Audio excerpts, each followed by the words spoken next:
Bonjour, bienvenue sur RT France et on commence bien sûr par cette information de la journée, la prise d'otage dans un supermarché dans l'Aude, à Trèbes exactement, près de Carcassonne. Elle vient de se terminer, l'assaut a été donné, le tireur a été abattu pendant cet assaut donné par le GIGN. Un des policiers qui intervenait a également été blessé. Le bilan serait d'au moins 4 morts et de plusieurs blessés. Le gendarme retenu en otage a donc lui aussi été blessé par balle. Le ministre de l'Intérieur, Gérard Collomb, vient d'arriver sur les lieux. Le procureur de Paris, François Molins, doit également se rendre sur place. Nous sommes en direct avec Daniel Chaumette. Il est secrétaire général délégué du syndicat Unité SGP Police et Faux. Bonjour monsieur, merci d'être en direct avec nous sur RT France. Vous confirmez, l'attaque est terminée, l'assaillant a été neutralisé ? Oui, je vous confirme effectivement, pour rassurer tout le monde, que l'individu là qui a fait un carnage depuis ce matin, se revendiquant du milieu terroriste, vient d'être abattu il y a quelques instants sur intervention des forces spéciales, notamment du GIGN et du RAID. L'individu était connu des services de police ? Oui, semble-t-il, on est au début de l'enquête, tout est allé très vite depuis environ 10h30, 10h35 ce matin.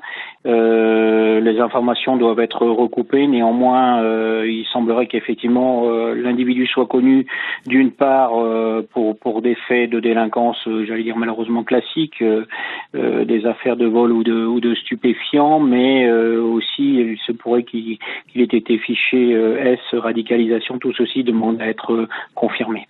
Alors, on le décrit comme étant un homme d'une trentaine d'années, d'origine marocaine. Sa mère s'est également rendue sur place. On a d'autres informations sur son identité ? Non, sur l'instant, on comprendrait que d'une part, il est trop tôt pour parler. Ça fait simplement quelques heures. Il faut aussi laisser l'enquête se dérouler. On ne sait pas notamment s'il a bénéficié de complicité, de préparation précise pour mettre en place son plan meurtrier. S'il a des soutiens, on est dans les minutes après sa neutralisation là.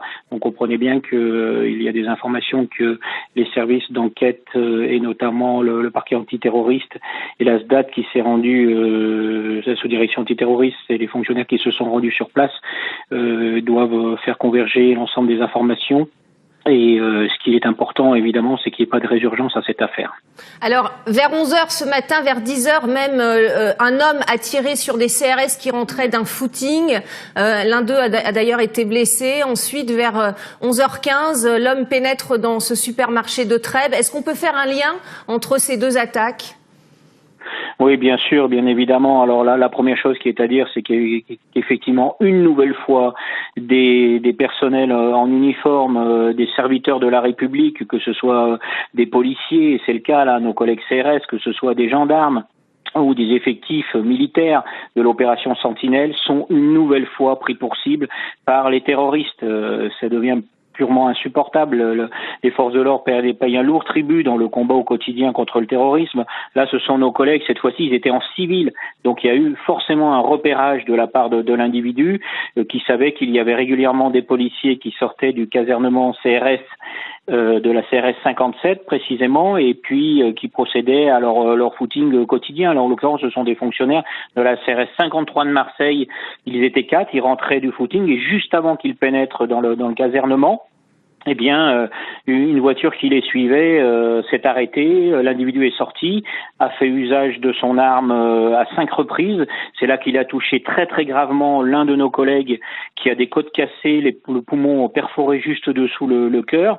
Mes collègues se sont jetés à terre et puis dans un deuxième temps, l'individu est rentré dans sa voiture et puis commença à partir. L'un de mes collègues a eu le réflexe de piquer un sprint pour prendre le numéro d'immatriculation. L'individu a arrêté alors à ce moment-là à nouveau son véhicule pour faire une nouvelle fois usage de son arme, fort heureusement sans toucher mon collègue. Et puis le véhicule a été retrouvé, repéré par la suite grâce aux indications données par mes collègues CRS. Ce véhicule a été retrouvé, comme vous le savez, sur le parking du supermarché. S'en est suivi la prise d'otage dont vous parlez. Alors cet homme s'était vraisemblablement radicalisé. Il prétend être un soldat de l'organisation État islamique. Cela faisait 6 mois qu'il n'y avait pas eu d'attaque avérée, en tout cas sur le sol français. La menace reste extrêmement élevée. Ah oui, écoutez, la menace reste extrêmement élevée. Le président de la République vient de le dire à l'instant. Effectivement, nous le savons, nous n'avons jamais prétendu, ni ce gouvernement, ni les représentants des forces de l'ordre, nous n'avons jamais prétendu que le problème était réglé. Comment peut-il en être autrement? Aujourd'hui, nous avons tout un tas d'individus qui sont en sommeil, qui savent se faire oublier et qui peuvent passer à l'acte. Donc on a une vigilance absolue. Les services de renseignement ont été renforcés. Il faut être d'une vigilance absolue. Nous réclamons, pour ce qui nous concerne, l'unité GP Police, protection et reconnaissance pour les policiers. Il s'agit de les protéger dans leur vie au quotidien et leur donner les moyens de faire leur travail pour protéger les Français, pour protéger la population, de leur donner les moyens d'écoute, des moyens de vidéo, des moyens de protection des effectifs, de manière à ce qu'on évite que ces drames se répètent.